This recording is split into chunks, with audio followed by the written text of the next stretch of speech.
When an individual is considering joining the Missouri Air National Guard, they first want to meet with a recruiter.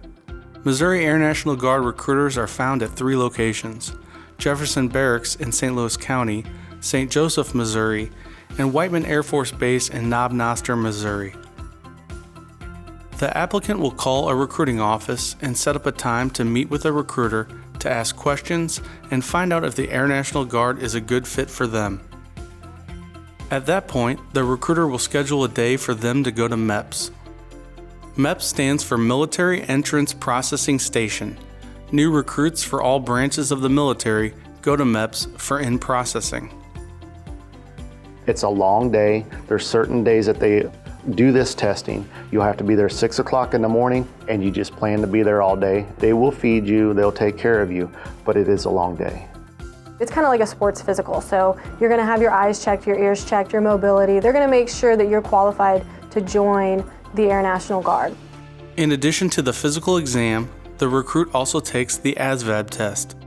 The ASVAB stands for the Armed Services Vocational Aptitude Battery.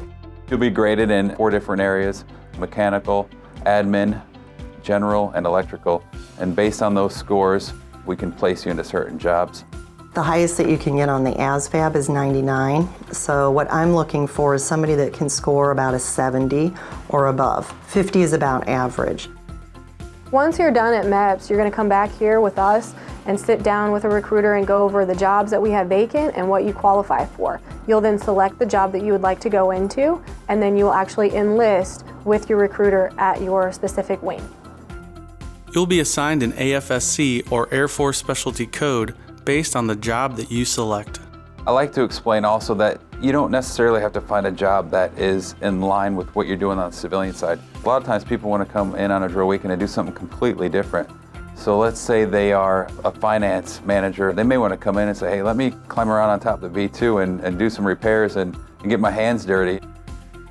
Something completely different. They'll kind of give you a variety in your life that'll kind of change it up, and it'll be exciting. To help in the decision-making process, the recruiters will take new recruits around the base to observe the jobs that they are considering. We'll actually bring them here to the base, and we'll have a member from that actual unit that does that job on a daily basis come and speak with them. So then they can really get a good feel. Is that something I would enjoy doing? Getting to meet the unit members reassures you that it's what you want. It's easier to pick your job when you can talk to them and gain some insight from their experiences. So that really helps, kind of gives them a good idea of what the career field is all about, and then they can decide for themselves, hey, this is indeed a career field that I want to pursue or get into. After a military career field has been selected, the recruit will schedule a day to be sworn in. This is the point at which a citizen officially becomes a member of the Missouri Air National Guard. That starts their military commitment. The minimum enlistment is 6 years with the Air National Guard. So for the next 6 years of their life, they're going to start coming and seeing us 1 weekend a month, 2 weeks a year, all throughout the next 6 years. What's different about the Air Guard is they don't get that pressure while they're at MEPs to swear in right then and there. They have time to decide. The day that you raise your hand and swear in is the day that you'll be eligible for those educational benefits as far as the state tuition assistance go. When you're taking that oath of enlistment, you are committing to do something greater than yourself.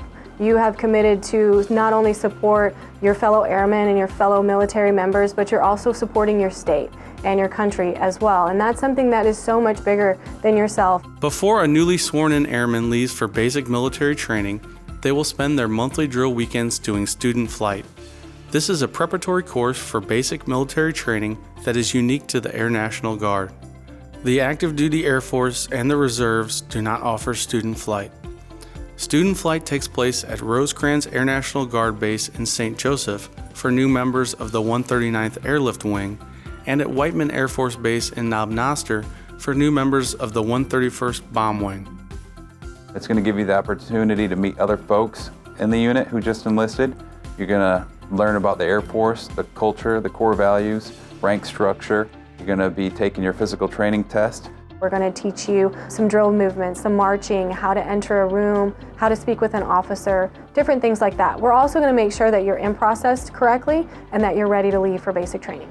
So that way when you get to basic training, you have an idea of what's going on and you won't necessarily be blindsided with all the new stuff. You're already prepared. So it gives you the tools that you need for when you do go to basic training. Typically, you're looking at 2 to 4, maybe 5 months before you leave for basic training that you'd be in student flight.